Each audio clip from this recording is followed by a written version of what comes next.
हर हर महादेव, ओम नमः शिवाय। आप सभी का बहुत बहुत स्वागत है। प्रिय दर्शकों, आप सभी को नवरात्रि पर्व की बहुत बहुत शुभकामनाएं। माँ परम्बा जगदम्बिका का यह पर्व पूरे विश्व में मनाया जाता है और बड़े ही सौहार्द से, बड़े ही प्रेम से, बड़े ही उत्साह के साथ मनाए जाने वाला यह पर्व है। आप सभी को इस पर्व की अनंतों अनंत शुभकामनाएं। आज हम इस पर्व पे विशेषण करने वाले हैं। पहला चीज समझिए कि नवरात्रि का समय जो है सिर्फ इतना क्यों कहा गया है, मतलब 6-6 महीने के अंतराल में क्यों कहा। आपको जानकारी होगी कि नवरात्रि पूरे वर्ष में 4 बार पड़ती है, 2 बार नहीं, 4 बार पड़ती है। 4 बार में 2 गुप्त नवरात्रि होती है, 2 प्रत्यक्ष नवरात्रि होती है। गुप्त नवरात्रि जो कही जाती है ना, यह तंत्रोक्त नवरात्रि है, मतलब तंत्र साधना करने वालों के लिए विशेष फलदायी होती है। और जो प्रत्यक्ष नवरात्रि है, ये सामान्य कोई भी व्यक्ति मना सकता है। मना तो कोई भी सकता है, गुप्त नवरात्रि भी आप मना सकते हो, पर तंत्रोक्त कुछ तंत्र को सिद्ध करने के लिए वह नवरात्रि विशेष रूप से कही गई है। 6-6 महीने के अंतराल में क्यों ये नवरात्रि प्रत्यक्ष नवरात्रि जाती है, ये भी समझिए। नवरात्रि 6-6 महीने के अंतराल में इसलिए जाती है कि 6 महीने के उपरांत जो पर्यावरण होता है, जो प्रकृति होती है, इसमें बदलाव होता है, इसमें बदलाव आता है। ये आपकी व्यवस्थाओं को सही करता है। इस पर्व में इस समय जो भी व्यक्ति व्रत रखता है, उपासना करता है, माँ की साधना करता है, वो विशेष फल प्राप्त होता है। उसके जीवन में आने वाले सभी व्यवधान दूर होते हैं। उसके शरीर में आने वाली आदि व्याधि, जरा, रोग, पीड़ा सब दूर होते हैं। सभी समस्याओं का समाधान होता है। अब कहा जाता है कि नवरात्रि 9 दिन ही क्यों की जाती है।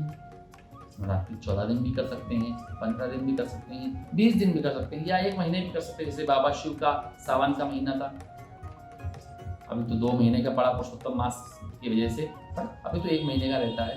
अब नवरात्रि 9 दिन ही क्यों करते हैं। सबसे पहले समझिए कि इंसान के शरीर में 7 चक्र होते हैं, इसको गोरा चक्र बोलते हैं। आप सर्च करेंगे पता चल जाएगा।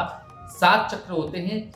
मैं अलग अलग हर माँ के विषय में, वैसे तो हमारी सामर्थ्य नहीं है माता के विषय में कुछ आपको समझाने, क्योंकि माता के विषय में सब आपको, उनकी कृपा के विषय में सब आप जानते हैं, पर उनके उपायों की विशेष चर्चा मैं आपको हर दिन बताऊंगा कि किस माता के किस उपाय को करने से क्या फल प्राप्त होता है और माता का स्वरूप कैसा है और क्यों है, मैं ये सब आपको बताऊंगा।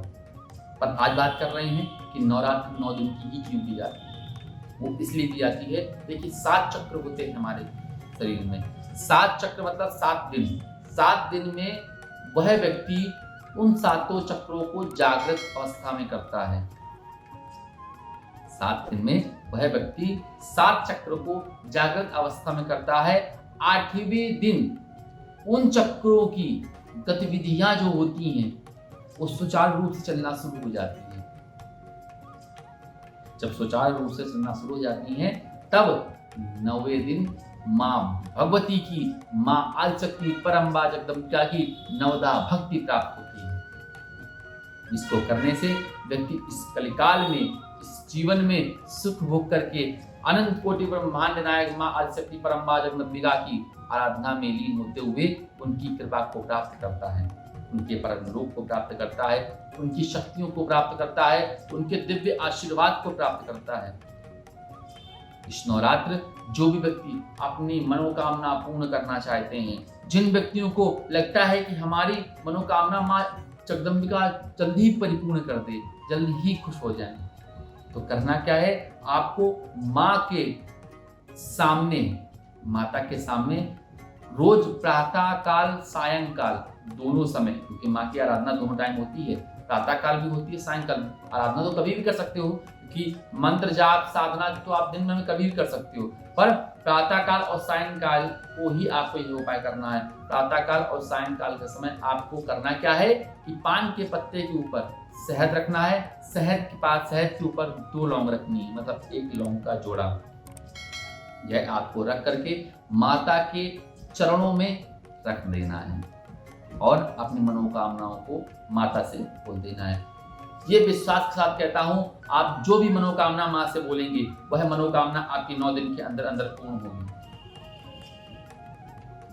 इस श्रद्धा के साथ आप सभी लोग माँ की आराधना करिए, माँ का पूजन करिए, माँ को अपने घर में बुलाइए, माँ की दिव्य साधना करिए। आगे आने वाले वीडियो में मैं माँ के 9 स्वरूपों का अलग अलग वर्णन करूंगा।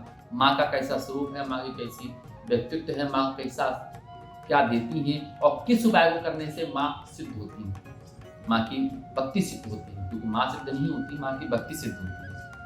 क्योंकि किसी देव को सिद्ध नहीं कर सकते हैं। लोग कहते हैं हनुमान जी की सिद्धि हो गई और भैरव बाबा की सिद्धि हो गई, नहीं, उनकी भक्ति की सिद्धि होती है। कभी देव को सिद्ध नहीं किया जाता, ना कोई व्यक्ति देव को सिद्ध कर सकता है, उनकी भक्ति को सिद्ध कर सकता है, उनकी व्यवस्थाओं को सिद्ध कर सकता है। उस देव की कृपा होने पर आपके ऊपर विशेष कृपा हो सकती है, वो आपकी बात सुन सकता है। कोई देव आपसे सिद्ध नहीं हो सकता, और जो सिद्ध हो जाए वो देव नहीं कहलाता।